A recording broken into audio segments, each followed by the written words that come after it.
So this week we're going to be making a blank swage. So I'm trying something slightly different this week's video. I'm actually breaking it into two parts, and I'm hoping that'll allow me to put a bit more detail in the video on what I'm doing and how I kind of do stuff. So part one of making a spring swage. So swages are quite useful for making various shapes like acorns and other knurly bits. So we're just going to be doing a blank swage in this video, and we'll turn it into a working swage next week.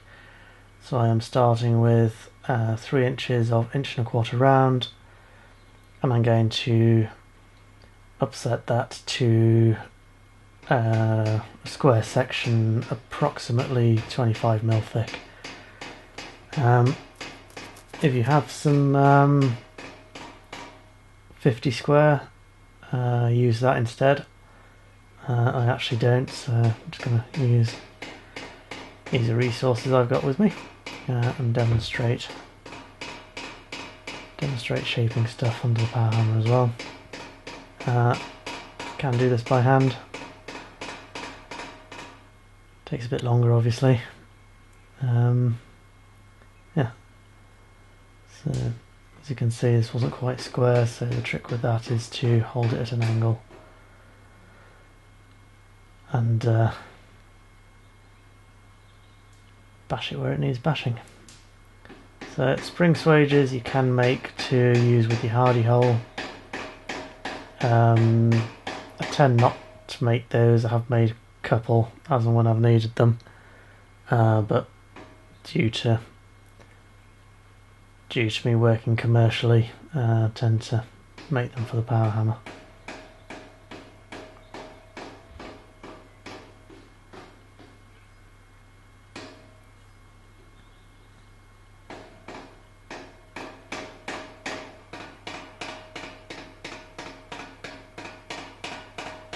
So carefully flattening out.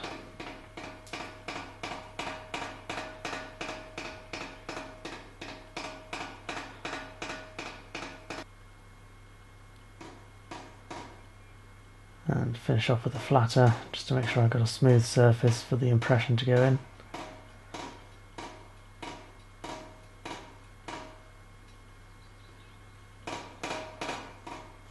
Yeah, matching pair, mostly.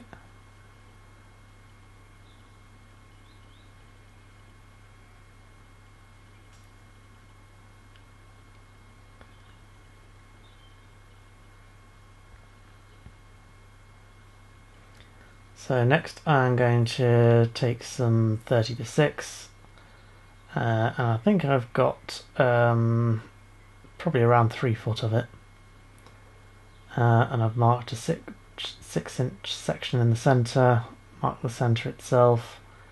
I'm just going to bend that over the bick by hand just to start it off. And then I'm going to head over to the vise, where I've got some very old wrought iron belt shaft, which is I think it must be around 3¾ inch diameter. And I'm just going to use that as a guide to make a nice loop at the end of the spring swage. This is going to be the spring bit itself. So, and I'm going to stick a piece of 20 square in the middle, in the vise, between the two halves of the spring, and that is just to make sure that they meet up in the centre of the, in both the centres of the dies themselves. So I get quite a nice effect from that. I've only recently started doing that. So next I will clean up the welding surfaces, because I'm going to electrically weld the spring to the dies. I'm just going to do a little edge prep for the weld as well on the spring itself.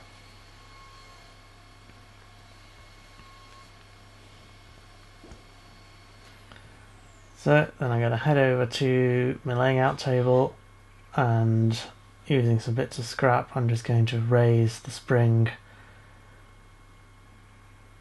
so that it ends up in the centre of the dies. Clamp the dies together nice and tight. Clamp the spring down as well,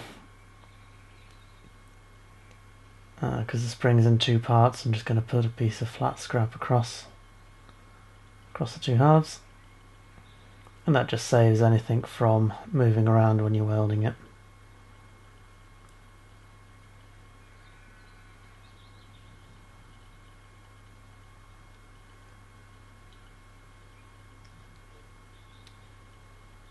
So that's my arc welder. I had it long, much better than my old one. So I'm going to set that to around 100 amps, which I find gives it nice penetration. Yeah.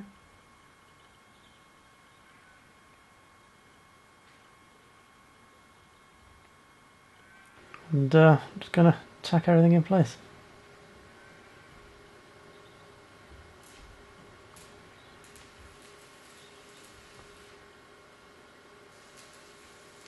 I don't weld that often because I tend to do most of my work traditionally.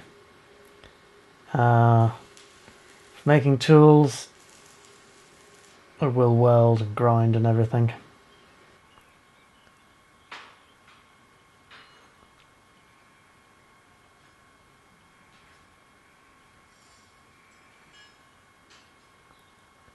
So you can't really see very well, but I'm kind of doing a rocking back and forth motion.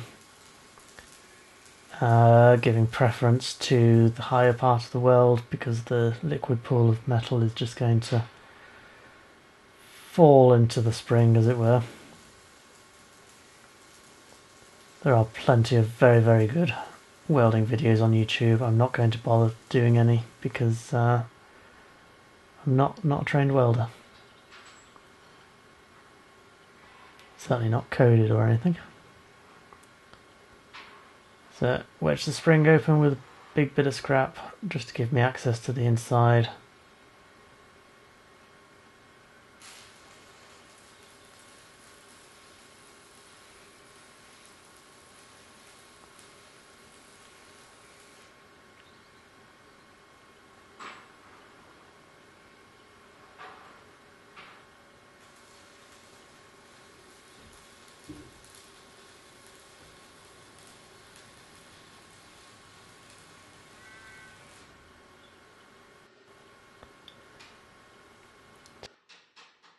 Tap the slag off to check the consistency of the weld.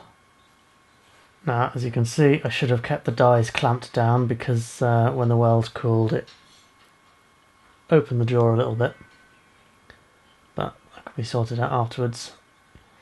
Just give it a bit of a clean with the wire brush, which is a little bit of a waste of time at this stage because I've yet to put the impression in the dies. They're still flat. But that'll be for next week. I'm probably going to make a small acorn die. So the next video I'll show you how to make the acorn and how to put the impression in the dies. So there we go. That's for next week, part 2. Let me know what you think in the comments.